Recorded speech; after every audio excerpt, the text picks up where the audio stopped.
네, 안녕하세요. 2022년 1월 29일 제83회 토요 마음 공부 열도록 하겠습니다.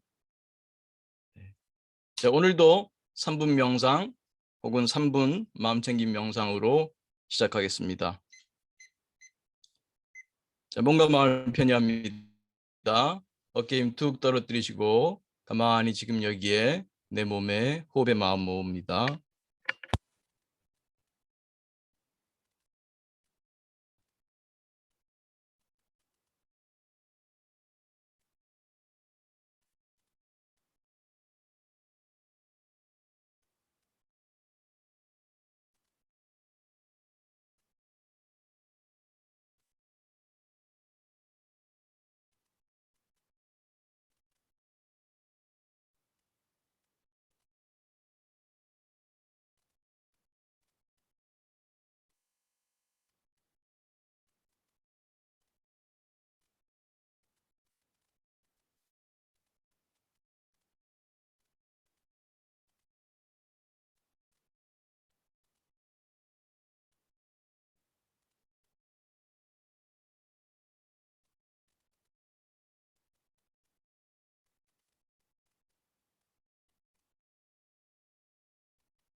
네, 크게 들숨, 날숨, 심호흡하며 맞출 준비합니다.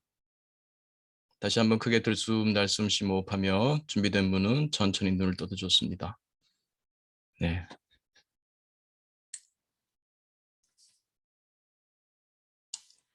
반갑습니다.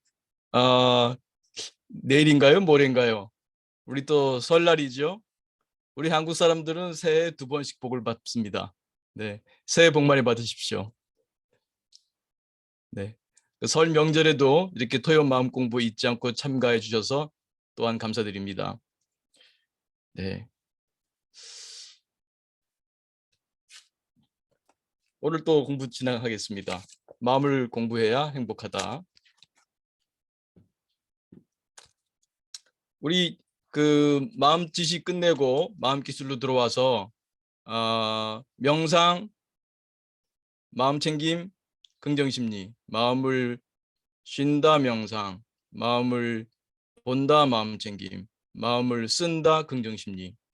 세 가지 기술이죠. 마음을 쉬는 기술, 마음을 보는 기술, 마음을 쓰는 기술. 네, 이 3박자인데 그 명상 다 끝나고 마음 챙김 다 끝나고 그다음에 긍정심리하고 그러면은 또 좀 뭐라고 할까, 우리 이미 상당히 공부를 했는데 또 이렇게 좀 지루하지 않을까 싶어서 명상하고 마음 챙김하고 긍정심리하고 이렇게 좀 돌아가면서 한다고 했습니다. 그래서 지난 시간에 명상을 좀 다뤘죠. 그래서 오늘은 마음챙김으로 들어가도록 하겠습니다. 이미 어느 만큼 다 아시는 분들이겠습니다만 이 마음 공부는 늘상 말씀드리듯이 반복을 통한 숙달입니다. 그래서 다 아는 내용 같다가도 어느 때는 그게 또 새롭게 들리기도 해요. 아는 내용이 다시 숙달되는 것도 있고요. 그런 말도 있지 않습니까? 어떤 유명한 피아노 연주가가 뭐 일주일을 하지 않으면은 누가 알고 청중이 한다고 그랬나요? 하루를 연주하지 않으면은 내가 한다. 뭐 이런 말도 했다고 하는데 그 대가들도 하루라도 쉬면은 자기의 기량이 퇴보한다는 거죠. 공자님이 그런 말씀하셨나요? 흐르는 강물에서 배가 그냥 서 있으면 떠내려간다는 거죠. 흐르는 물에서 그냥 배가 떠 있으면은 정지 곧 후퇴다. 그런 말씀이죠. 그래서 우리가 늘상 반복하는 게 중요한 것 같습니다. 그리고 앞에서도 말씀드린 대로 뭔가 새로운 것을 느낄 수도 있습니다. 늘 어찌 보면은 듣던 말일 수도 있는데 그 어떤 말이 오늘은 이 순간에는 새롭게 들릴 수도 있습니다. 자, 100페이지입니다. 마음챙김 첫 번째 꼭지, 마음챙김이란 무엇인가 합니다. 마음챙김은 마음을 보는 것이다. 마음에서 보고 듣고 하는 감각도 일어나고 좋고 싫은 감정도 일어나고 이런저런 생각도 일어나고 하고 싶다는 욕구도 일어난다. 마음챙김은 이렇게 마음에서 일어나는 일들을 보는 것이다. 그것도 어떠한 욕구나 생각을 넣지 않고 있는 그대로 바라본다. 마음챙김은 내 마음을 구경하는 것이다. 내 마음이 밖을 보고 있어도 마음챙김은 그 마음을 구경한다. 명상이 감각의 주의를 보내며 욕구와 생각을 내려놓고 깨어있는 것이라면 마음챙김은 욕구와 생각을 내려놓고 마음을 보는 것이다. 이런 점에서 명상은 순수한 주의, 베어 텐션의 훈련이라고 한다면 마음챙김은 순수한 상의주의, 베어 메타 어텐션의 훈련이다. 마음챙김을 명상과 같은 의미로 사용하는 경우도 있지만 마음챙김은 명상이 아니다. 물론 명상을 할 때도 고요히 내 마음을 바라볼 수 있다. 그러나 명상을 하지 않고 일상생활 속에서 욕구와 생각을 사용할 때도 내 마음을 구경할 수 있다. 명상을 하면서 마음을 관찰하는 마음챙김을 마음챙김 명상이라고 하고 일상생활 속과 생각을 사용하며 마음을 관찰하는 마음챙김을 일상의 마음챙김이라고 한다. 일상의 마음챙김 중 스트레스를 경험할 때 그 마음을 바라보는 것은 스트레스 마음챙김, 웰빙을 경험할 때 그 마음을 바라보는 것은 웰빙 마음챙김으로 구분하기도 한다. 마음챙김을 하면 나를 객관화할 수 있다. 나에 대한 객관화는 마음 공부에 중요하다. 우리는 자기 객관화에 취약하다. 눈이 밖을 향하고 있어서 그럴까? 우리는 자신을 객관적으로 보는 것을 잘 못한다. 마음챙김을 통해 나의 욕구, 생각, 감정, 감각, 행동을 제3자의 시각에서 있는 그대로 볼 수 있다. 마음챙김을 통해 나의 욕구, 생각, 감정, 감각, 행동 등을 객관적으로 볼 수 있으면 욕구와 생각을 좀 더 현명하게 사용할 수 있다. 네, 여기까지 읽겠습니다. 일반적으로 그냥 명상으로 생각하는 분들도 있어요. 마음챙김을. 거의 동의어로 쓰는 분들도 있습니다. 조금 좀 발전하신 분들은 명상 중에 마음챙김 명상도 있고 무슨 명상도 있고 그렇다 이렇게 보는 분들도 있습니다. 근데 그렇게 되면은 이제 명상이라는 용어가 너무 오남용되는 거고요. 명상은 이제 마음을 쉬는 기술로 이렇게 그 제한적으로 사용하는 것이 그 수행 전체의 체계를 이해하는 데 좋습니다. 수행 체계에 마음 기술을 배우는 수행 체계에 명상 수행, 마음챙김 수행, 긍정심리 수행 이렇게 나눠서 보는 것이 현명합니다. 물론 이 조금 아까 읽은 데서 나왔습니다만 명상과 마음챙김을 함께 할 수도 있습니다. 그럴 때는 마음챙김 명상이라고 할 수 있죠. 그러니까 명상은 마음을 쉬는 거죠. 쉴 때도 내 마음을 볼 수 있다. 물론 내 마음이 움직일 때도 볼 수 있죠. 근데 물론 그거 쉽지는 않죠. 그래서 가능하다면 우선 명상을 먼저 익히고 명상을 익숙한 가운데서 좀 마음이 고요할 때 나를 보는 훈련, 마음챙김 명상이죠. 그래서 명상을 하면서 고요하다 보면 나를 보기가 쉬워요. 평소에는 자꾸 마음을 쓰니까, 정확하게 말씀드리면 욕구와 생각이죠. 욕구와 생각을 자꾸 쓰니까 정보 처리 용량 제한성, 정보 처리 용량이 제한되어 있는데 자꾸 그 욕구와 생각에 정신장을 쓰다 보니까 나를 보지 못해요. 보기가 어렵죠. 그래서 마음을 좀 고요하게 하는 그때는 좀 나를 보기가 좀 쉽거든요. 그때 좀 나를 한번 보는 그런 훈련을 하는 거죠. 그러면 뭐를 알게 되냐면은 마음챙김 명상 때는 그 기본 나를 알게 됩니다. 기본 나. 여기서 전제가 있죠. 우리 마음사회 이론. 앞에서 마음 공부는 두 파트로 되어 있지 않습니까? 마음 지식과 마음 기술. 그 마음 지식에서 네 번째 마음사회 이론. 내 마음은 여러 나들로 되어 있다는 겁니다. 마음은 단수가 아니라 복수다. 내 마음은 여러 나들이 산다. 이게 생활 속에서 정말 뿌리 내려야 되는데요. 어려워요. 늘 하나의 단일한 나가 있어서 그 나가 모든 것을 그 활동하는 것처럼 느껴지는데 실제로 보게 되면 여러 나들이 활동하고 있습니다.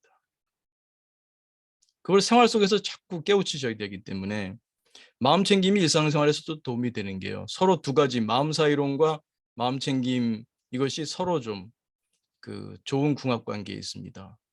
마음챙김 하다 보면 내 마음이 사회구나. 하나로 되어 있지 않고 여러 나들이 있구나. 참 조석변이구나. 시시때때로 내 마음이 바뀌는구나. 옹졸했다가 너그러웠다. 불안했다가 기뻤다. 그 나들 어떤 때는 굉장히 다른 사람들이 보면 외향적이라고 부를 정도로 또 상당히 명랑한 모습을 보였다가 어떤 때는 굉장히 그 내향적인 그런 말도 잘 못하는 그런 나로 있다가 그런 다양한 모습들을 갖고 갔는데 그런 다양한 모습 그 바탕에 늘 있는 나가 있었구나. 태어나면서부터 죽을 때까지 늘 함께하는 나가 있구나. 영점 나라 그러죠. 그래서 명상하며 마음챙김할 때 나에 대한 새로운 자각을 하게 됩니다. 아, 나에게 이런 영점 나가 있지. 영점 나. 그게 좀 낯설어요. 익숙하지가 않아요. 여러분 나름대로 생각하는 나가 있잖아요. 그죠? 조금 건강한 분들은 그 심리학에서는 심리적으로 건강한 사람들을 또 뭐라고 표현하냐면은 심리적 유연성이 크다 그래요. 심리적 유연성이 큰 사람이 좀 건강하다라고 보죠. 마음사 이론에서 보자면 내 마음이 하나가 아니라 여러 나들로 되어 있어 라는 것을 아는 사람은 상당히 융통성이 있습니다. 심리적 유연성이 커요. 상황에 따라서 A 날을 쓰기도 하고 나 1번 날을 쓰기도 하고 상황에 따라서 2번 날을 쓰기도 하고 상황에 따라서 3번 날을 쓰기도 합니다. 또 더 지혜로운 사람은 상대방을 이해할 때도 그 사람을 지금 보는 모습으로 규정짓지 않고 아, 지금 저 사람이 3호가 나왔구나. 무슨 아내와의 관계다. 남편과의 관계다. 남편과의 관계에서는 아, 저 사람이 지금 3호를 쓰고 있구나. 남편 3호를 쓰고 있구나. 그 사람 안에는 1번도 있고 2번도 있고 4번도 있고 5번도 있고 많단 말이죠. 그렇게 본다면 더 지혜로운 사람이죠. 우리가 지혜라고 얘기할 때는 그 관계 속에서 말하게 되는 경우가 많습니다. 혼자 있을 때는 지혜롭다는 말을 잘 안 쓰죠. 그 사람이 지혜롭다고 그럴 때는 관계 속에서 그 현명한 서로에게 유익한 그 선택을 할 줄 아는 그런 생각, 그런 욕구, 그런 행동을 쓸 줄 아는 사람이겠죠. 그래서 마음챙김을 하게 되면 그 첫 번째 다시 돌아옵니다. 마음챙김을 그 상당히 중요한 기술인데 마음의 기술인데 이게 쉽지는 않단 말이에요. 일상생활에서는 욕과 생각을 쓰거든요. 지금 저만 하더라도 지금 이 강의를 하기 위해서는 상당히 많은 정신자원이 지금 이 강의 진행에 사용되고 있어요. 따라서 이 강의하는 저를 보기가 어려워요. 그래도 간간히 제 목소리를 듣고요. 아, 말이 좀 빨라지고 있구나. 아, 좀 흥분하고 있구나. 아, 말이 어떤데? 이런 제 자신의 그 강의하는 스타일을 이렇게 좀 느낄 때도 있죠. 이렇게 저 자신을 볼 때도 있죠. 그것이 또 강의를 진행하는데 도움이 되기도 합니다. 이건 여러분들이 이제 누군가 대화를 할 때도 아, 내가 지금 너무 쏠려갖고 이 사람을 설득하려고 너무 애를 쓰고 있구나. 이렇다 아는 순간 좀 물러날 줄 알겠죠. 아, 혹은 내가 지금 너무 흥분해서 내 주장을 펴고 있구나. 이것이 자각하게 되면은 좀 현명한 선택으로 갈 수 있겠죠. 그래서 일상생활에서도 나를 볼 수 있는 것은 상당히 유익하죠. 그런데 그 일상생활에서의 마음 챙김은 쉽지 않아요. 그래서 기본적으로 명상하는 고요할 때 나를 보는 훈련을 한다는 거죠. 그래서 명상하며 마음챙김하는 마음챙김 명상을 훈련하죠. 우리 MPPT 8주 훈련을 할 때 보면은 처음 2주는 명상 거기에 초점을 둡니다. 그래서 기본적인 마음식 배우고 명상 2주 배우고 3주 차에는 명상하며 마음챙김하는 마음챙김 명상 배우죠. 4주 차에 일상생활에서 마음챙김 배우고요. 그래서 고요할 때 나를 보게 되면 나에 대한 새로운 아이덴티티가 열린다고 할까요? 그렇게 표현할 수 있겠어요. 원래 있던 거예요. 늘 있어요. 그 영점 나, 고요하게 깨어있는 모든 것을 자각하는 나, 그게 있죠. 그 바탕에서 모든 것이 일어나거든요. 그래서 우리가 잠시 고요할 때 나를 보게 되면 아, 내가 살아있네? 근데 뭐라고 말할 수는 없는데 내가 존재해. 근데 뭐라고 규정할 수가 없어요. 그 저울의 0점과도 같죠. 그래서 0점 나라고도 하고. 또 그건 누구라고 규정할 수 없기 때문에 노바디 나라고도 하고. 또 그런 상태일 때 우리는 모두 같은 상태에 있기 때문에 에브리바디 나라고도 부르는 거죠. 그래서 나를 보는 훈련 상당히 중요한 기술이거든요. 그래서 첫째는 나를 보게 되면 알아차린다고도 표현하죠. 마음 챙김은 이제 주의, attention이고 알아차림은 말하자면 awareness죠, consciousness. attention이라고 하는 주의라고 하는 mental activity, 정신적 활동이 일어나게 되면 awareness 혹은 consciousness라고 부르는 의식 혹은 알아차림의 경험이 일어나게 되죠. 그래서 이 주의 중에 특수한 주의가 마음챙김이라는 주의 방법이죠. 이런 마음챙김이란 특수한 주의를 하게 되면 특수한 알아차림, 그냥 보통의 알아차림이 아니라 특수한 알아차림, 자각이라고 하는 특수한 알아차림을 하게 되는 거죠. 나를 볼 수 있죠. 동양에서는 이제 자심 반조라고 하죠. 아, 화면을 좀 우리 MPPT를 보시면서 하면 더 좋을 것 같네요. 그 기본 화면. 네, 고맙습니다. 그래서 그 명상을 하며 마음 챙김을 먼저 익히자. 명상을 하며 마음 챙김을 익히자. 그러면 마음 챙김이 뭔지 좀 더 알기도 쉽고 또 하나는 나의 기본 나, 영점 나에 대한 자각을 할 수 있고 이렇게 되면은 뭔가가 변화가 일어나기 시작해요. 내 삶의 가치관이라든지 삶의 의미라든지 이런 게 변화가 일어나기 시작해요. 그 기본 나 위에서 내가 어떠한 그 색깔을 갖는 나의 인생, 나의 삶이 만들어지죠. 근데 그 바탕짜리 0점 나의 바탕짜리 그 자리를 잊지 않는 거죠. 그 자리를 잊지 않아요. 어떤 분들은 그 자리에만 머물려는 사람들도 있는 것 같아요. 깨달음은 한 번으로 충분합니다. 깨달음에 머물면 안 되죠. 우리가 이 몸과 마음을 잘 쓰고 가야죠. 그래서 어떤 분들은 그런 자신의 그 바탕자리에만 머무르려고 하는 분도 간혹 보이는 것 같아요.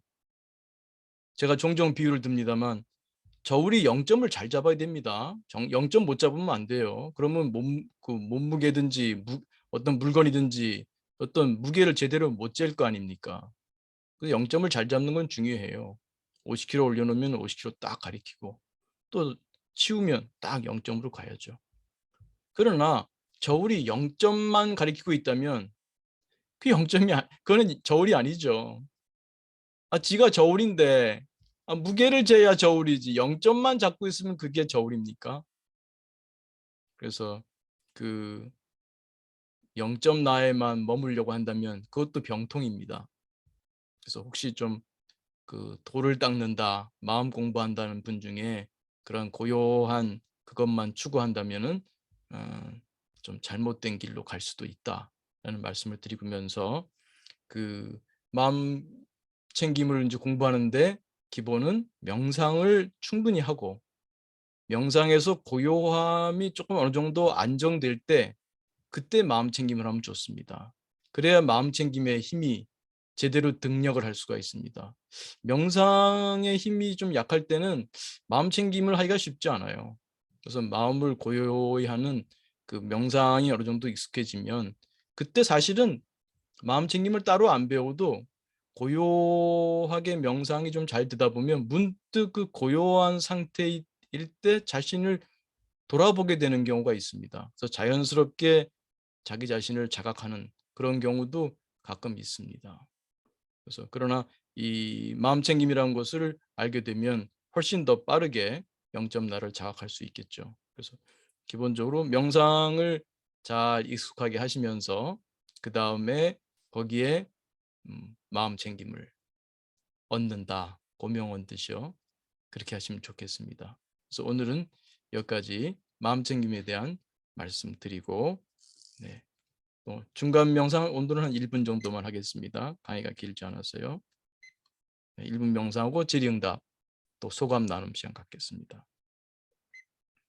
자, 뭔가 마음 편히합니다. 어깨 힘 툭 떨어뜨리시고 가만히 지금 여기에 내 몸에 호흡의 마음 옵니다.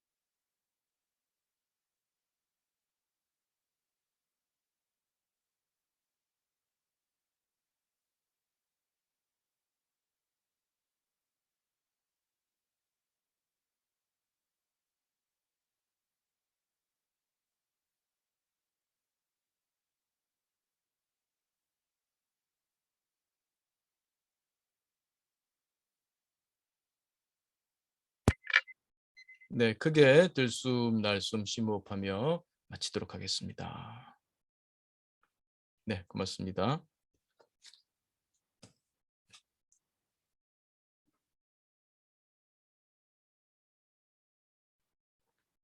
오늘 강의 내용도 좋고요. 아니면 평소에 수행하시면서 느꼈던 어려움이 있거나 또 혹은 경험했던 좋은 것이 있으면 함께 나눠주시면 감사하겠습니다.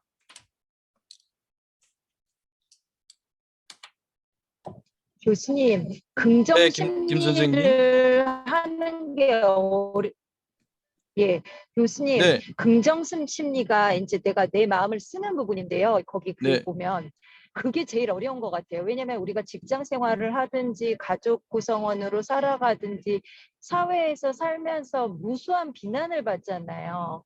무수한 네, 비난과 지적과 왜냐면은 그 서로 경쟁 사회니까 네. 그 과정에서 내가 최대한 긍정적인 심리를 갖고 살아가는 것이 때로는 어려울 때가 많아서 내 주변의 사람들을 좀 나를 격려해 줄 수 있는 사람으로 위주로 많이 만나 간다든가 아니면 그 외에도 내가 네, 지금 끊겼습니다. 격려해 주는 사람을 긍정적인 심리를 만난다거나까지 어떤 들렸습니다. 책이나 얻어가는 선생님 게 하는 잠깐만요. 네, 예. 벤 선생님, 격려해 주는 사람을 만난다거나까지 들렸습니다. 예. 선생님, 그 격려해 주는 사람을 만난다거나 아니면 제가 지금 교수님과 공부하는 것처럼 음, 그런 어떤 심리학을 통해서 내가 긍정적으로 나아갈 수 있는 방법을 배운다거나 내가 자꾸 긍정적인 마음을 갖는 트레이닝이 중요할 것 같은데 그 교수님 그 제가 긍정적인 심리를 제 스스로 좀 얻어낼 수 있는 어떤 자생력을 키우는데 어떤 게 좋을 것 같습니까? 교수님 어떻게 생각하십니까? 긍정적 심리를 갖는 좋은 방법이 뭐가 예, 예, 있을까요? 네, 예, 네. 예. 좋은 질문이십니다. 먼저 선생님 그 말씀에 제가 좀 정확하게 답변을 드리기 위해서 그 긍정적 그 벤 선생님이 생각하시는 그 긍정적 심리 혹은 긍정 마음이란 게 어떤 건가요? 어떤 것이 아, 긍, 긍정적인 마음인가요? 긍정적인 심리라고 하면 저는 그렇게 생각합니다. 네, 예를 들어서 똑같은 사물을 봅니다. 근데 그 컵에는 물이 절반이 채워져 있습니다. 네, 그러면 부정적으로 생각하는 사람은 아우 이제 절반밖에 안 남았네. 이제 다 먹어가는구나. 아우 어떡하지 하면서 자꾸 걱정하면서 불안한 거예요. 네, 이 물 반밖에 안 남았으니까 그 이유는 어떻게 할 것인가. 네, 근데 이제 같은 사물을 보더라도 긍정적인 사람은 아직 반이나 남았구나 물이 네. 그걸 감사하는 마음이겠죠. 지금 교수님과 대화를 하다 보니 감사하는 마음이 긍정으로 갈 수도 있겠구나라는 음, 힌트를 제가 얻네요. 네, 아주 아직 잘하셨습니다. 물이 반이라도 남아 있어. 네, 그러면 이 물이 반이 있으니까 그러면 이 물에 감사하고 또 다른 거를 생각하자. 또 다른 거를 또 감사하자. 그럼 또 나한테 기회가 네, 오겠지. 네, 네, 이렇게 지금 제 네. 생각이 드네요. 네, 이렇게 말씀하시면서 또 좋은 통찰 얻는 경우 아주 좋은 사례입니다. 아, 그러면은 예를 들어서 어떤 사람은 이제 선생님이 든 비유처럼 물컵에 물이 반이 들어있을 때 반이나 먹었어, 반밖에 안 남았어, 걱정 불안해하는 사람은 왜 그럴까요? 왜 걱정 불안을 할까요? 네, 저는 그렇게 생각합니다. 사람은 이제 제가 이제 40대 중반에 들었는데요. 네, 그때는 젊으니까 젊은 걸 당연시 여기고 건강하니까 건강을 당연시 여겼는데 제가 작년에 굉장히 많이 어깨 힘줄 염증이랑 굉장히 많이 아프게 됐어요. 네, 그러니까 저도 모르게 그 건강에 대한 염려가 들었고 그리고 코로나 2년 동안에 네, 제가 좀 외국인을 상대하는 그런 일들을 했는데 그게 2년 동안 스탑이 되면서 네, 나의 일도 어느 순간 내 일이라는 것도 이렇게 스탑이 돼서 완전히 네, 정지가 될 수가 있는 거고 네, 내가 어느 순간 그런 불안 요소나 그런 어려움을 많이 겪으면서 내가 그렇지 않았다고 해도 이 불안 요소가 올라갈 수가 있구나라는 생각이 많이 들어서 이 네, 불안 관리를 긍정으로 이 불안을 상쇄시키는 거를 많이 필요하겠다 싶어서 그 교수님께 네, 여쭤봤어요. 네, 네, 좋습니다. 그러니까 우리가 그 최 선생님 그 우리가 구성주의 화면이 7번이군요. 7번 부탁합니다.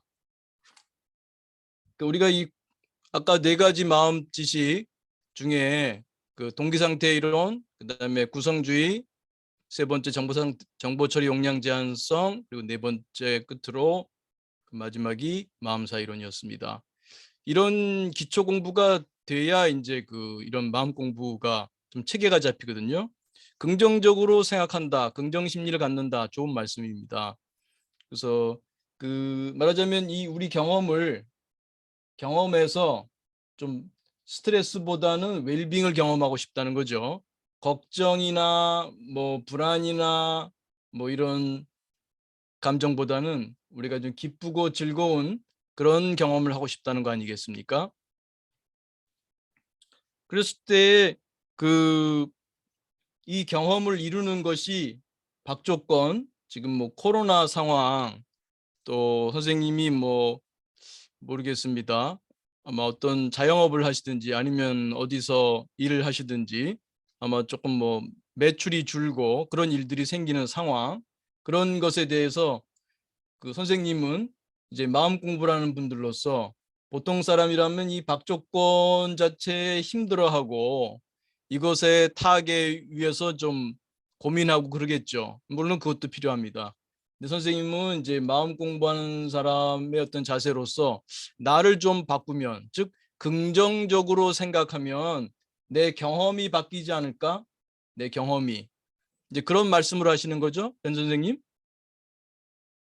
네, 저는 어떻게 생각했냐면 가족들과의 구성원에 있어서도 서로 네, 인간관계에 어려움이 있고 또 네, 그리고 저희 직업적인 것에도 갑자기 그 정지가 돼서 어려움을 겪는데 저의 경험은 그랬어요.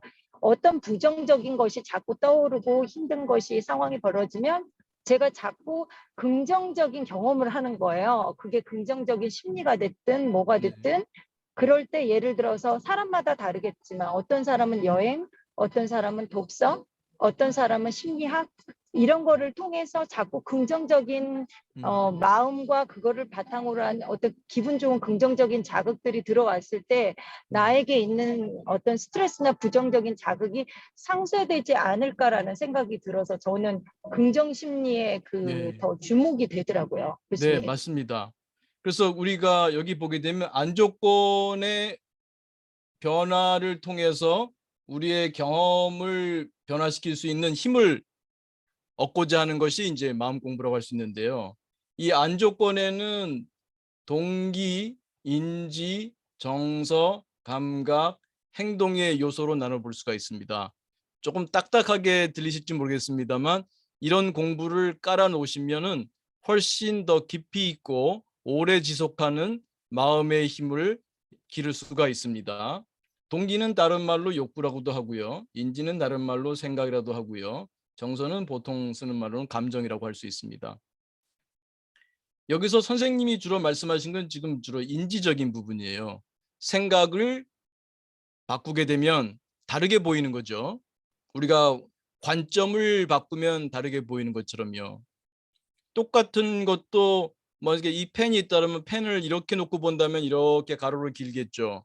근데 펜을 또 이렇게 놓고 보게 되면은 또 이렇게 또 점처럼 보이겠죠.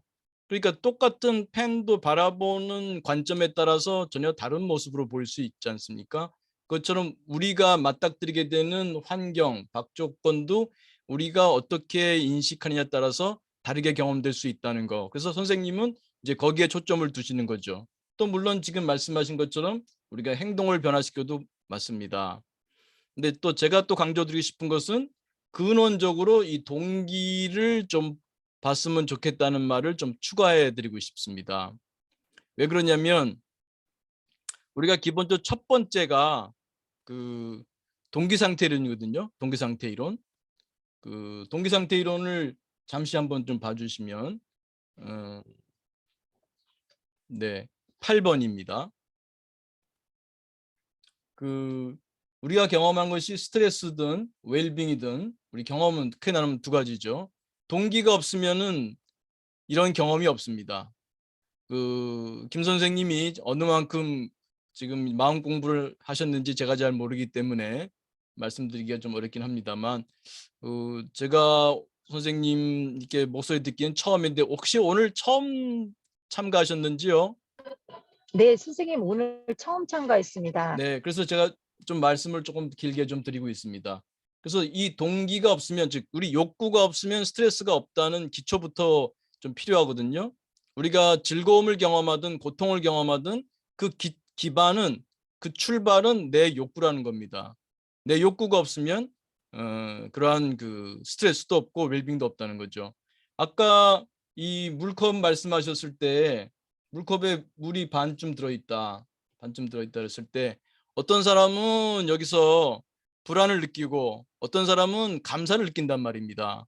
똑같은 박조건이죠. 똑같은 박조건인데 경험이 달라요. 왜 다르냐면은 그 인지가 다르기 때문이죠. 안조건. 아까 안조건에서 인지가 다르기 때문이죠. 근데 기본적으로 왜 그 사람은 첫 번째 유형의 사람의 경우에 왜 불안을 느낄까요? 물만 놓고 보자면. 왜 물이 그 네.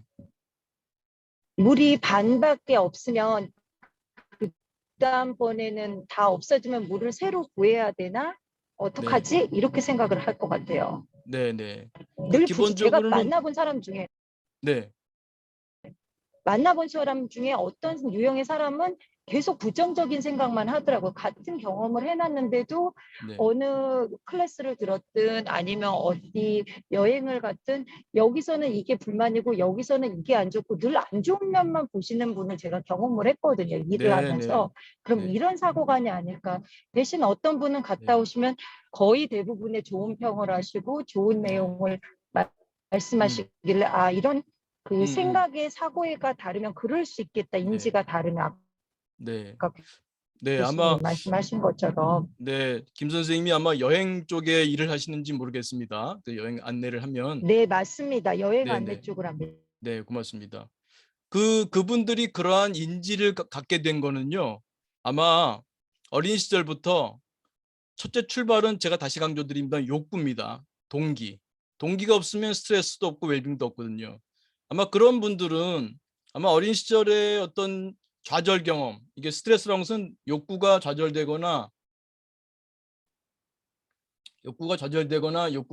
좌절이 예상되는 상황이거든요. 이런 걸 경험할 때 그것을 굉장히 강하게 경험하고 그것에 대해서 그 두려움이라고 할까요? 그런 게 매우 큰 경험을 하는 분들이에요. 그래서 그런 일을 다시 겪고 싶지 않다고 하다 보면은 굉장히 모든 것을 그 예상하고 그것이 잘못될 수 있는 가능성을 늘 유념해요. 왜냐하면 좌절되면 안 되거든요. 이 좌절이라는 것을 굉장히 끔찍히 싫어하고 끔찍히 두려워하기 때문에 늘 잘못될 가능성에 대해서 생각하는 인지죠. 그런 인지가 발달하기 쉽습니다. 다시 구성주의 화면 7번 부탁합니다. 네. 그래서 이런 분들은 그 동기와의 인지와의 관계에서 지금 김 선생님 말씀하신 부정적인 생각을 발전시키기가 쉬워요. 그래서 근원적으로는 내가 왜 자꾸 그런 생각을 하는가 할 때에 자기의 욕구, 동기를 좀 돌아볼 필요가 있습니다. 내가 정말 두려워하는 게 뭔지 그 자신의 욕구를 찾아가 봐야 됩니다. 그렇게 되면은 그 욕구의 좌절에 대해서 그렇게 두려워할 만한 것이 아니라는 어떤 판단, 그런 바른 분별 작용에 이를 수도 있습니다.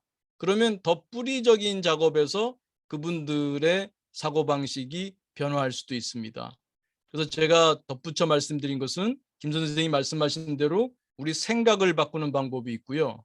더 근원적으로는 우리 동기가 없으면 그런 스트레스나 웰빙이 없기 때문에 근원적으로 아마 처음 오셨으니까 별로 못 들어보셨겠습니다만 요 인지의 웰빙 인지라고 하는 게 있는데요. 웰빙 인지에서 우리가 뭘 바래를 많이 합니다. 우리가 스트레스를 경험할 때 뭘 바래를 스스로 뭘 바라는가 돌아보다 보면 자기에 대한 통찰을 얻습니다. 그래서 긍정적으로 생각하는 게 뭐 긍정심리라고도 말할 수는 있는데요. 우리가 마음 공부에서 긍정심리라고 할 때는 나의 능력을 양성하는 겁니다. 여기서 나의 능력이라고 하면 내가 내 마음을 알고 내 마음을 다룰 줄 아는 그런 능력을 드리는 것이죠. 물론 여기에는 대인관계에서 사람들과의 관계에서 어떻게 행동하는 것이 현명한가에 관한 그러한 그 지혜도 포함이 됩니다. 그래서 그러한 그 능력은 내가 기본적으로 잠재적으로 가지고 있습니다. 근데 그 살면서 그것을 충분히 개화시키는 분들이 있고 그렇지 못하고 선생님이 말씀하신 것처럼 굉장히 부정적인 세상을 보다가 그냥 생을 마치는 분들도 있을 수 있죠. 그래서 마음 공부에 관심을 갖게 되면은 나의 그 잠재력 혹은 나의 그 건강한 잠재적인 동기들 이런 것들을 발굴하고 내 삶에서 무엇을 추구해야 할지 그것을 잘 현명하게 알게 되고요. 그래서 그것을 추구하는 과정에서 겪게 되는 어려움을 받아들이는 어떤 방법, 기술, 이러한 긍정심리의 기술들도 익히게 되겠죠. 그래서 선생님 말씀하신 것에 대한 제 답변을 좀 요약해 보면 선생님 말씀하신 대로 생각을 긍정적으로 한 게 맞기도 하고요. 근데 좀 근원적으로는 자신의 욕구를 돌아보면서 건강한 동기를 발굴하고 확립하고 추구해 나가는 게 더 핵심적인 거고요. 아울러서 선생님 말씀하신 대로 생각을 긍정적으로 하는 건데요. 그 생각을 긍정적으로 하는 것은 또 이 인지는 행동과도 또 연결돼 있어서요. 우리가 그 자신에게 웰빙을 주는 행동들이 있습니다. 그래서 그 웰빙 행동이라 그러는데요. 그 제 유튜브 그 MPPT 마음 공부 채널에 가시면 그 관련된 동영상들이 많이 있고요. 또 제가 사용하는 지금 이 마음을 공부해야 행복하다거나 혹은 마음 챙긴 긍정 심리 MPPT 그 훈련 워크북이라는 책도 있습니다. 그걸 참조하시면 좋은데요. 그래서 이런 것들을 함께 훈련해 나가게 되면은 자기를 이해하게 되고 내가 뭘 바라는 사람인지 이해하게 되고 그것을 어떻게 현명하게 운용할지에 대한 자기 생각이나 행동을 다루는 기술도 익히게 될 것 같습니다. 그래서 김 선생님이 꾸준히 나오신다면 이러한 여러 가지 방법들을 하나하나 익혀갈 수 있지 않을까 싶습니다. 선생님, 제가 추가로 여쭤보고 싶은 것은 선생님 본인의 변화에도 관심이 있으신가요? 아니면 그 고객들이 좀 그런 좀 말하자면 컴플레인도 많고 그런 고객들을 어떻게 변화시킬 수 있을까 그런 데 관심이 있는 걸까요? 교수님, 제가 생각했을 때는 제가 변화를 하는 게 맞습니다. 왜냐면 네, 어떠한 고객들의 불만이 와도 네, 1차적으로 제가 견딜 수 있는, 네, 그것이 왜 중요하냐면 고객들은 그게 몇십 년이 됐기 때문에 그분들 또한 변화하기가 쉽지 않기 때문에 네, 제가 제 마음을 단단히 해서 제 마음 근육을 길러서 네, 네, 어떠한 고객이 오더라도 그 음, 고객이 아까 교수님 말씀하셨던 사람, 이분은 1유형의 분이시구나. 이분은 음, 2유형의 사람이구나. 이분은 3유형의 사람이구나. 이 고객들의 그 심리를 네, 어떤 유형의 사람이구나를 빨리 캐치하고 이분이 지금은 이런 심리 상태시구나. 대체적으로 긍정적인 분이시지만은 네, 개인적으로 상황이 또 그렇지 않을 경우도 있는 것이고 네, 부정적인 분이시지만 그 순간은 또 기분이 괜찮으실 수도 있는 것이고 네, 그래서 그것보다도 지금 제가 중요한 거는 어, 어떠한 상황이 와도 나는 흔들림이 없는 어떤 긍정심리, 제 역량 네, 예, 강화로 가는 것이 맞다고 예. 생각이 듭니다, 교수님. 네, 고맙습니다. 아주 좋은 그 마음 공부의 어떤 기본 자세를 갖추신 것 같습니다. 그렇게 하고 싶은 거는 왜 그럴까요? 왜 그런 그 욕구라고 할 수 있죠. 왜 그런 동기를 갖게 됐을까요? 그거를 제가 어떻게 생각이 들었냐면요. 네, 똑같은 코로나 상황인데 어떤 부분은 굉장히 좌절하시고 어떤 부분은 이 과정 가운데도 내일 배움 카드를 발급받아서 자기의 음, 다른 교육을 하나하나 음, 받아가고 계시더라고요. 근데 네, 저는 어떤 거를 깨달았냐면 내 마음이 왜 이럴까라는 것을 하다가 제가 그 요양보호소 공부를 하다가 네, 메슬로의 5단계를 봤어요. 네, 근데 제가 거기서 3단계를 보고 굉장히 충격을 먹었어요. 3단계가 어떤 사랑과 그런 사랑의 그거였는데 네, 제가 기본적인 생존이나 안전은 되고 있지만 가족과의 관계에서 사랑 부분에서 문제가 생겨서 이 마음이 이렇구나 아는 순간 깜깜하고 모르던 게 내가 왜 이런가를 아는 순간 너무 행복했어요, 순간에. 그래서 행복이요?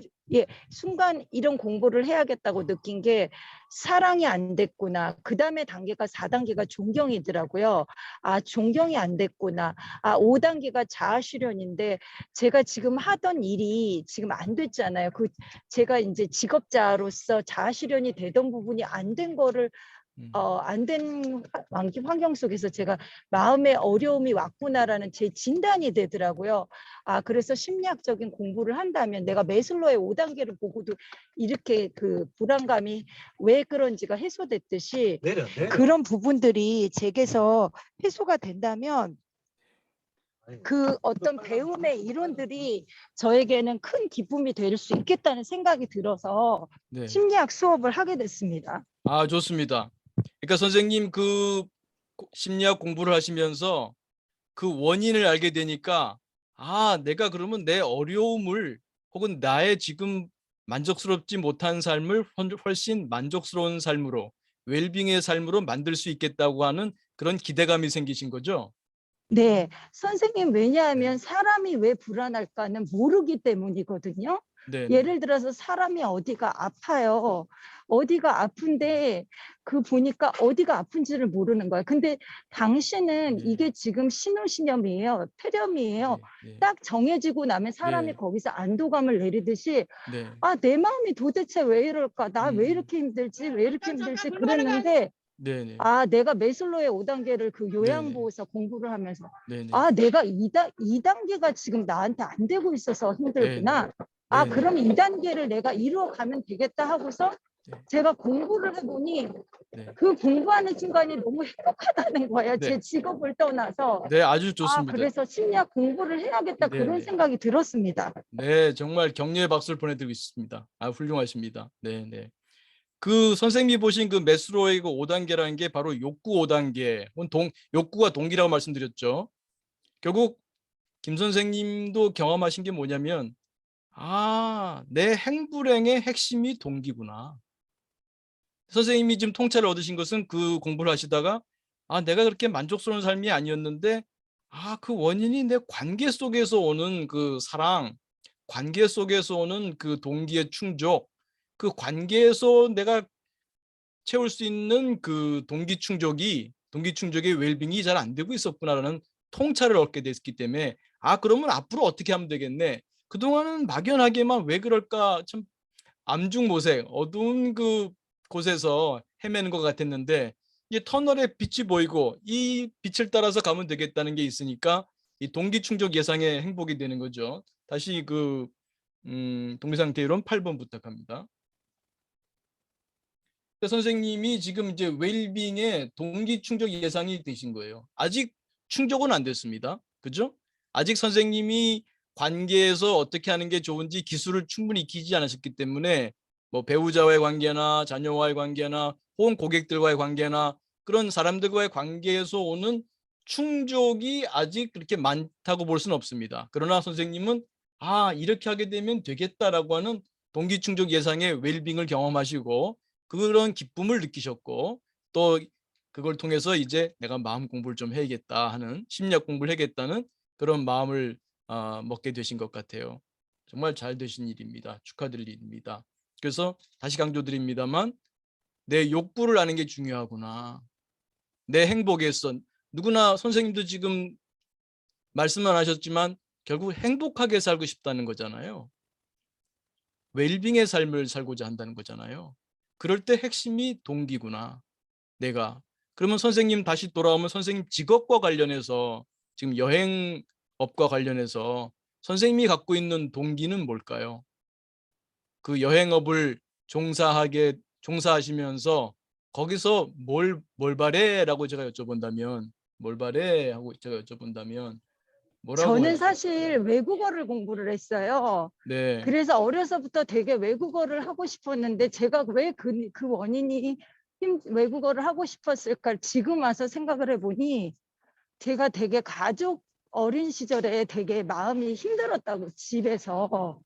그러니까 그런 부분에 있어서 지금 와서 돌이켜서 생각을 해보니 어떤 가족에게서 벗어나고 싶은 마음들이 음, 외국어를 하면서 그 순간에 좀 자유로움이 있었고 음, 제가 스페인어를 공부를 했어요. 그러니까 네, 스페인어를 하다 보니 그게 표현이 많은 언어다 보니 음, 제가 어떤 감정적으로 스페인어를 통해서 되게 충족감을 많이 느꼈었어요. 네, 그런 부분이 저는 어떤 그게 또 제 직업으로도 연결됐지만 음, 직업을 떠나서 저에게는 그 음, 시간이 스페인어로 말하는 그 시간이 네. 되게 행복하고 내 감정을 충족시키는 시간이었구나라는 걸 알게 되었습니다.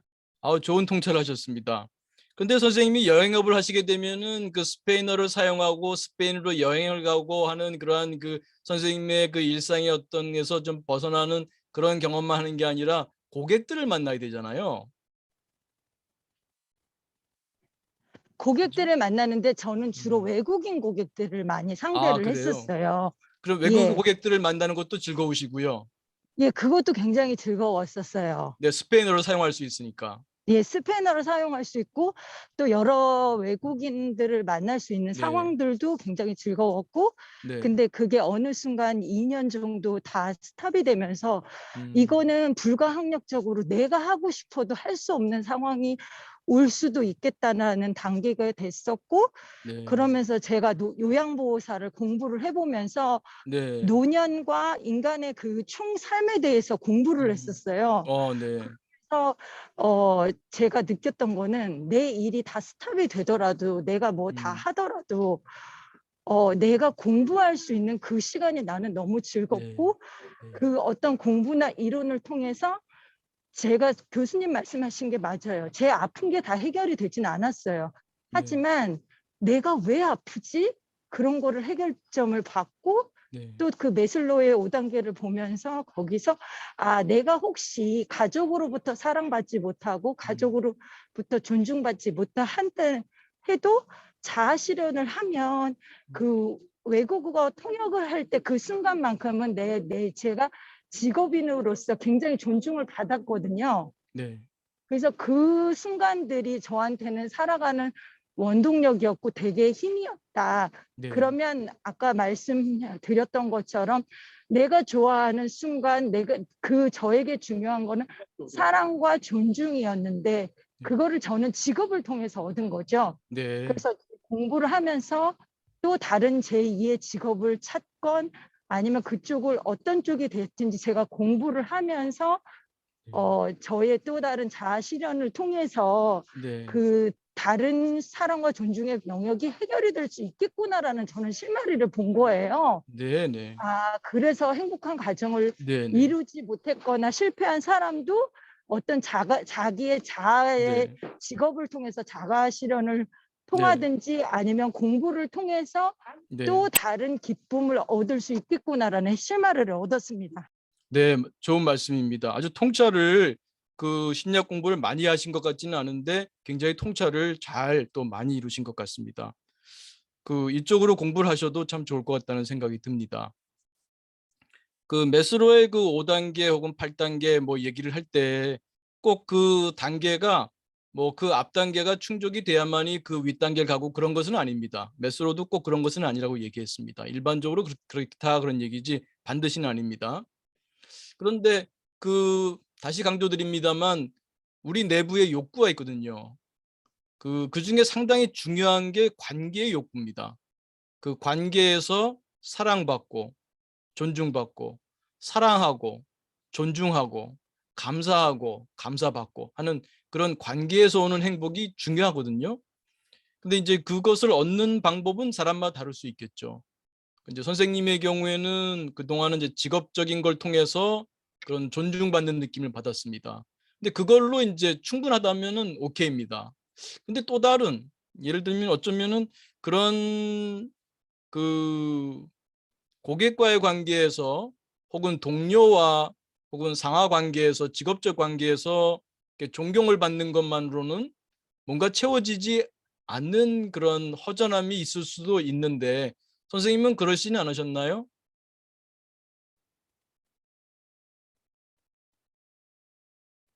연결이 김 선생님 연결이 끊기셨나요? 제 화면에는 김 선생님이 안 보이는 것 같아요. 아, 연결이 아마 끊긴 것 같습니다. 네. 그러면 제가 조금 마무리를 한번 그래도 지어야 되는데 말씀을 잘 못 들었습니다만 지금 김 선생님이 나중에 이 유튜브가 올라가니까요. 다시 한번 이걸로라도 좀 들으시면 좋겠다는 생각을 해봅니다. 음, 굉장히 그 김 선생님이 그 자기 통찰을 심리학을 공부한 지 얼마 안 되실 것 같은데요. 자기 통찰을 잘 하시는 분 같습니다. 그래서 제가 지금 계속해서 말씀드리려고 했던 것은 그 동기에 대한 강조고요. 그래서 특히 그 김 선생님은 그 관계의 동기가 중요하다는 것을 깨달으신 것 같아요. 그래서 그 관계의 동기에서도 또 세부적으로 들어가게 되면은 어떤 그 동료나 어떤 거래 관계에서 그런 사업 관계에서의 그 인정, 그것 아닌 또 다른 것도 있거든요. 근데 물론 반드시 모든 것이 다 골고루 충족돼야만 행복하다 그렇게 말할 수는 없겠죠. 요즘은 또 다양한 그 인간관계가 인정받고 있는 사회거든요. 그래서 예를 들면은 그동안에는 결혼을 해야 행복하지. 그래서 요즘은 또 이제 설이라서 모르겠습니다. 코로나 시기라서 많이 모일지는 모르겠습니다만 왜 모이면은 또 그런 말을 많이 하잖아요. 스트레스 주는 말. 결혼은 언제 하냐 뭐라든지 그런 걸 하는데 사실은 요즘은 결혼을 안 하는 경우도 꽤 있습니다. 그리고 결혼을 안 해도 또 행복한 경우도 많이 있습니다. 또 결혼을 하고 불행해지는 경우도 꽤 있고요. 그래서 어떤 한 가지만을 얘기할 수는 없는데요. 여기에서는 자기 자신을 아는 게 중요합니다. 그래서 소크라테스께서도 말씀하셨지만 너 자신을 알라. 자신을 아는 게 참 중요한 것 같습니다. 그래서 제가 자꾸 동기를 천착하는 작업을 하는 이유도 자기를 알아가는 과정이거든요. 나를 모르고는 이기적일 수가 없어요. 저는 이기라는 말을 나쁘게 보지 않습니다. 온전한 이기주의자가 되자. 온전한 이기주의자. 이거는 제가 첫 번째 우리 이 토요 마음 공부 열 때 첫 번째 강의에서도 말씀드렸습니다만 온전한 이기주의자가 되는 게 필요합니다. 자기가 어떤 존재인지를 잘 알아야 그래야 무엇이 나에게 이로운지를 알지 않겠습니까? 그래서 이 마음지식 네 가지 중에 첫 번째가 동기상태 이론인 거죠. 동기상태 이론. 자기의 동기를 아는 게 참 중요합니다. 그래서 가급적 불건강한 동기는 내려놓고 건강한 동기를 자꾸 좀 살려줘야죠. 그리고 또한 중요한 게 그 조화와 균형입니다. 조화와 균형. 조화와 균형. 이 동기들의 조화와 균형이 중요합니다. 그래서 그 김 선생님하고 지금 뭐 연결 끊어지긴 했습니다만 그 이번 기회에 조금 더 공부하시면서 그 비즈니스나 이런 데서 오는 인정에서 굉장히 그 만족을 많이 느끼시는데 혹시 다른 부분은 없는지 그걸 좀 검토는 못했습니다만 한번 본인이 돌아보시고요. 필요하다면은 새로운 그 관계를 만들어 가실 수도 있지 않은가. 제가 모르겠습니다. 결혼을 하셨는지 아니면 혼자 사시는지 잘 모르겠는데요. 뭐 혼자 산다고 해서 뭐 친구가 없는 건 아니지 않습니까? 어떤 그 친구 관계에서 얻을 수 있는 어떤 사랑, 또 그러한 그 우정, 또 그것과 그 고객을 통한 인정, 그건 또 질이 다른 관계 동기의 충족이라고 할 수 있습니다. 그래서 여러분들께서도 늘 일상생활 속에서 어떤 스트레스를 경험할 때 무조건 긍정 심리로만 생각하려고 하지 않으면 좋겠어요. 제가 이 김 선생님의 그 긍정심리 질문을 제가 길게 끌고 간 이유가 긍정심리에 대한 오해를 하는 분들이 좀 있어요. 다만 긍정적으로만 생각하면 긍정심리냐? 그게 아니라는 거죠. 스트레스를 경험할 때, 좋은 기회다. 나를 알 수 있는 좋은 기회다. 왜냐하면 스트레스를 경험할 때 이 동기가 드러나거든요. 분명히 뭔가가 좌절됐거나 좌절이 예상되는 상황이잖아요. 그러니까 그때 몰발해를 하시면서 자연스럽게 나를 보게 되고 그래서 내가 뭘 추구하고 있는지 근데 그게 정말 내가 원하는 건지 락강이 말하는 타자의 욕망을 욕망하는 건 아닌지 그걸 돌아보면서 자기의 진정한 가치 있는 의미 있는 그런 동기들 하나는 아닐 겁니다. 그 동기들을 조화와 균형 속에서 추구해 나가고 그 과정 속에서라면은 자연스럽게 뭐 웰빙인지나 웰빙 행동들이 이렇게 서포트 되면서 그 건강한 그 웰빙의 삶을 살아갈 수 있지 않을까 생각됩니다. 그래서 단지 스트레스를 피하기만 한 게 아니라 그 속에서 오히려 성장하는 그러면서 웰빙을 만들어 나가는 그런 삶을 살 수 있지 않을까 그런 생각이 듭니다. 그래서 오늘 김 선생님이 가능하다면 다음 주에 또 연결돼서 못 들은 말씀을 좀 들을 수 있으면 하는 마음이 듭니다. 한 분하고 말씀을 많이 해서 지금 밖에 약간 좀 소란할지 모르겠네요. 괜찮습니까? 네, 아까 제가 어제 이사를 해가지고 좀 이게 좀 덜 끝난 일들이 있는 모양입니다. 밖에 누가 소란이 있는데 좀 양해해 주시기 바랍니다. 그래서 지금 벌써 9시 59분이라서요. 새로운 질문을 받기는 좀 어려울 듯 싶습니다. 그래서 1분 명상으로 마무리하고 여러분들 오늘 또 이렇게 나눈 거에 대해서 추가로 질문하거나 혹은 코멘트를 하시거나 뭐 소감을 남겨주시면 제가 또 읽고 또 다른 분들도 보시고 또 서로의 공부가 되지 않을까 싶습니다. 그래서 먼저 1분 명상 마무리 명상 시간 갖겠습니다. 자, 몸과 마음을 편히합니다. 어깨 힘 툭 떨어뜨리시고 가만히 지금 여기에 내 몸에 호흡에 마음 옵니다.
자, 크게 들숨 날숨 심호흡하며 마칠 준비합니다. 다시 한번 크게 들숨 날숨 심호흡하며 눈을 감으신 분은 천천히 떠도 좋습니다. 네, 고맙습니다. 네, 소감 나눠주시면 감사하겠습니다.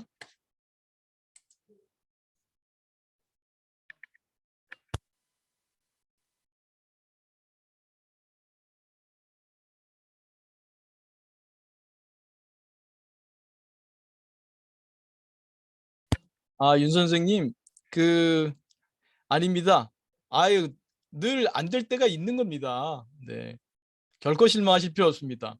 또 배웠다 이럴 때 쓰는 게 웰빙 인재 배웠다입니다. 윤 선생님, 배웠다 이럴 때는 배웠답니다. 결코 윤 선생님은 성냥팔이 소녀가 아닙니다.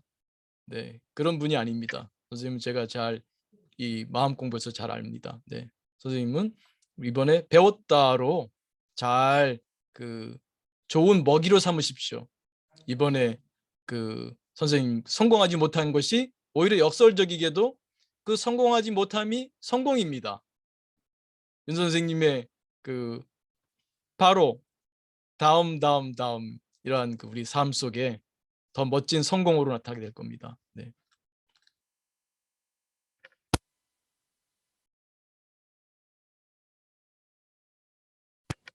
네, 장 선생님, 네, 덕담 고맙습니다. 네, 덕분에 잘 이사했습니다. 네.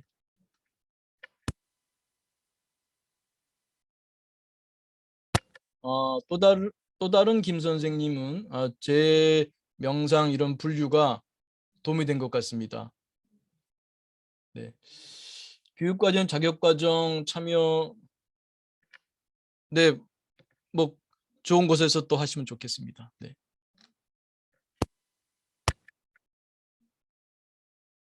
임 선생님,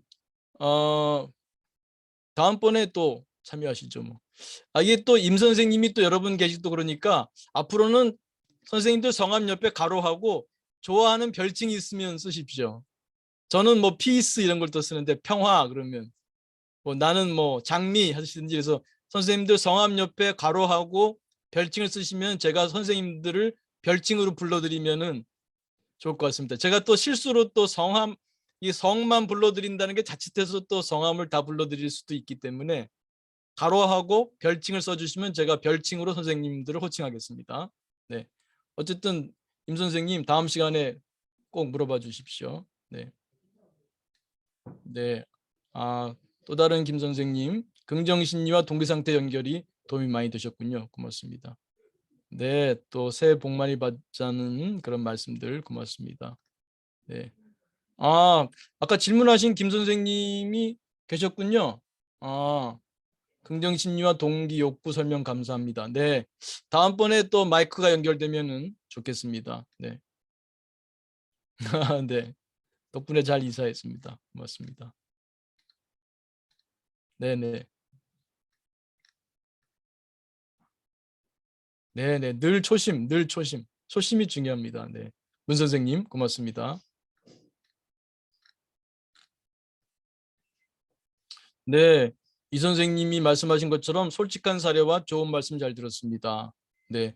그 김 선생님이 오늘 질문 잘해 주셔가지고 우리들 좋은 공부에 도움된 것 같습니다. 감사합니다. 네, 우 선생님, 네, 마음 챙김한 한 주 저도 응원 드리겠습니다. 네. 마음 비우는 명상에서 이제 한 걸음 더 나가시면 좋겠습니다. 네, 축하 감사합니다. 네, 네, 네, 네.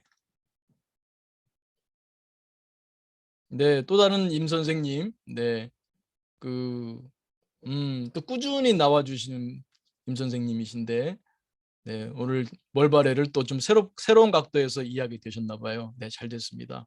고맙습니다. 나눠주셔서. 네, 꾸준히 실천합니다. 다시 질문하신 또 김 선생님이 대부분 자신이 뭘 원하는지 모르고 주변에 맞추고 사는 경우가 많아서 동기 감사해요라고 하셨습니다. 네, 동기 참 중요합니다. 네, 네, 네. 최 선생님 불안도 바라볼 수 있는 시간. 네, 좋습니다.